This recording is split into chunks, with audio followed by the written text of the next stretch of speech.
अयोध्येत श्रीरामलल्लाच्या प्राणप्रतिष्ठेच्या निमित्ताने देशभरात उत्साहाचं वातावरण असून सोमवारी कोपरगाव शहरात देखील उत्साह दिसून आला। विविध संघटना, संस्था व मित्रपरिवारांनी अनेक ठिकाणी वेगवेगळे कार्यक्रम आयोजित केले होते। जागोजागी भगव्या पताका फडकल्या, आकर्षक विद्युत रोषणाई, चौकाचौकात भजन गीतांचे सूर, प्रसाद वितरण, संध्याकाळी फटाक्यांची आतिषबाजी व दिव्यांची आरास अशा चैतन्य वातावरणात श्रीराम दिवाळी साजरी झाल्याने कोपरगाव राममय झाले। तसेच बसस्थानकासमोर शिवसेना ठाकरे गटाच्या वतीने श्रीराम मूर्तीचे कटआउट आणि राम मंदिराची प्रतिकृती साकारल्याने त्याच्यासमोर सेल्फी घेण्यासाठी राम भक्तांनी मोठी गर्दी केली होती। संध्याकाळी गोदा घाटावर सकल हिंदू समाजाच्या वतीने भव्य गंगा आरती करण्यात आली। या गंगा आरतीत आमदार आशुतोष काळे, माजी आमदार स्नेहलता कोल्हे, युवा नेते विवेक कोल्हे, राज्य पतसंस्था फेडरेशनचे अध्यक्ष काका कोर्टे, महानंदचे अध्यक्ष राजेश परजणे, माजी नगराध्यक्ष विजय वहाडणे, चैताली काळे, रेणुका कोल्हे यांच्यासह हजारो महिला आणि रामभक्त उपस्थित होते।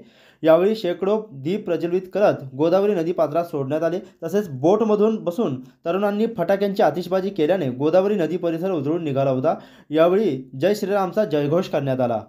त्यानंतर छत्रपती शिवाजी महाराज स्मारकाजवळ भव्य लेझर शो आणि सारेगमपा लिटिल चॅम्प्सचे विजेते यांचा भक्तिगीतांचा कार्यक्रम, लेझर शो आणि फायर शोचे आयोजन करण्यात आलं होतं। यावेळी उपस्थित गायकांनी आपल्या जादुई आवाजाने सर्वांनाच मंत्रमुग्ध केले।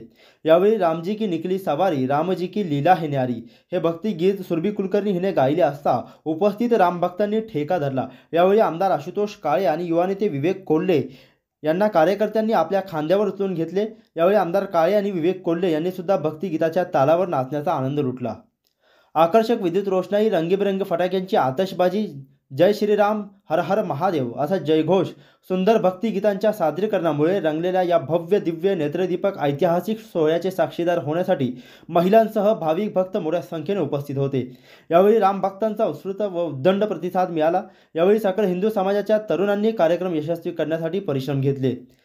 यावेळी कोपरगाव शहर पोलीस निरीक्षक प्रदीप देशमुख, सहाय्यक पोलीस निरीक्षक महेश हेसेकर, पोलीस उपनिरीक्षक भरत दाते, रोहिदास ठोंबरे आणि पोलीस कर्मचाऱ्यांच्या वतीने कडेकोट बंदोबस्त तैनात करण्यात आला असल्याने सर्व कार्यक्रम अतिशय शांततेत आणि आनंदमय वातावरणात संपन्न झाले आहे। प्रतिनिधी मोबिन खान, माय न्यूज, कोपरगाव।